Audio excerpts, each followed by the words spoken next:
माझा तुमचा सगळ्यांचा देशप्रेमाने ओतप्रोत भरलेला, देशभक्तीचा सुगंध दरवळलेला, तिरंग्याच्या रंगात रंगलेला आजचा हा दिवस.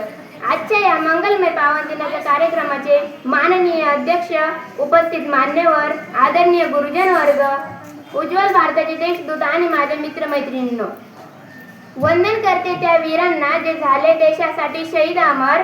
वंदन करते त्या वीरांना जे झाले देशासाठी शहीद अमर. आज देशभक्तीच्या रंगात रंगले सारे चराचर, सारे चराचर. सूर्याच्या सोनेरी किरणांनी उजाडली स्वातंत्र्य दिनाची पहाट. सूर्याच्या सोनेरी किरणांनी उजाडली स्वातंत्र्य दिनाची पहाट. त्या वीरांना, या मातृभूमीला वंदन करूनी करते मी माझ्या भाषणाला सुरुवात. आज आपण सर्वजण इथे बसलेलो आहोत. आजचा हा सुवर्ण क्षण पाहण्याचे भाग्य आपल्याला लाभले आहे. परंतु हे स्वातंत्र्य आपल्याला इतकं सहजासहजी मिळालं नाही. वीरांचे बलिदान, महापुरुषांचे महान कार्य यातूनच स्वातंत्र्याचे स्वप्न साकार झाले. अनेक क्रांतीवीरांनी आपल्या रक्ताचा शेवटचा थेंब या मातीत मिसळला तेव्हा आपल्याला हे स्वातंत्र्य मिळाले. जाने कितने मर मिटे तब हमने आजादी पाई है. जाने कितने मर मिटे तब हमने आजादी पाई है. स्वतंत्रता दिन की लालिमा आज हम सब पर छाई है, आज हम सब पर छाई है.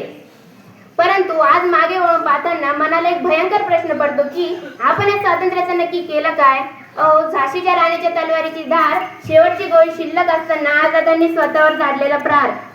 23 वर्षाच्या भगतसिंगांनी हसत गळ्यात घातलेला पासाचा डोर, सुखदेव आणि राजगुरूंच्या त्यागाचा ओंकार जळजळीत आणि थोर.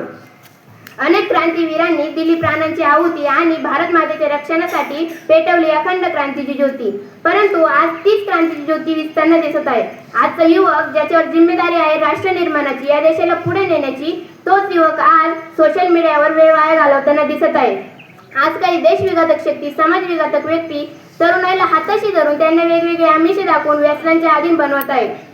आज काही देशद्रोही हे आपल्याच देशात राहून आपल्या पर्यावरणाची हानी करताना दिसत आहे. देशामध्ये जातीय दंगली घडून आणत आहे. तर मी त्या देशद्रोह्यांना आवाहन करते की ए हवा में जहर घोलने वालों, फिजाएं हमारे इशारों से बदलती है. तुम क्या तस्वीर बदलोगे मेरे हिंदुस्तान की. हम शेरों के जिगर में माँ भारती बसती है, हम शेरों के जिगर में माँ भारती बसती है. तर आज केवळ सोशल मीडियावर देशप्रेमाच्या शुभेच्छा देणारे देशभक्त नसतात.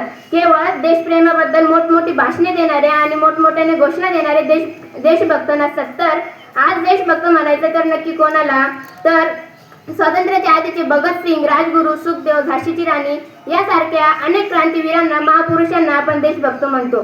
परंतु आज नक्की देशभक्त म्हणायचं तर कोणाला. तर आजचा खरा देशभक्त तो जो आपला समाज, कुटुंब आणि देशाच्या प्रगतीसाठी काम करेल, तोच आहे आजचा खरा देशभक्त. आपल्या शाळेतील शिक्षक जे 8 तास विद्येच्या मंदिरात राहून विद्यार्थ्यांना निस्वार्थपणे घडवण्याचं काम करतात, ते आहेत आजचे देशभक्त.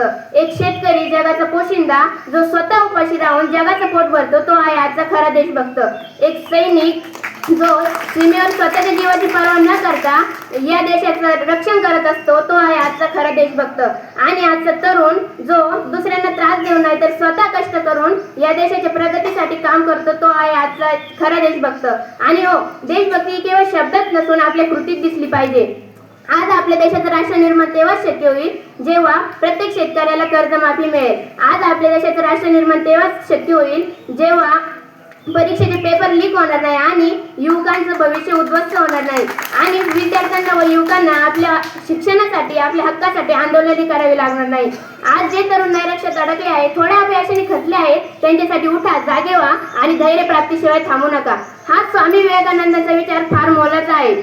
आजच्या मंगल दिनी, पावन दिनी मी इथे उपस्थित प्रत्येक व्यक्तीला एकच सांगू इच्छिते की उंच आकाशी घे तू अशी भरारी, पाहत राहील तुझ्याकडे दुनिया सारी.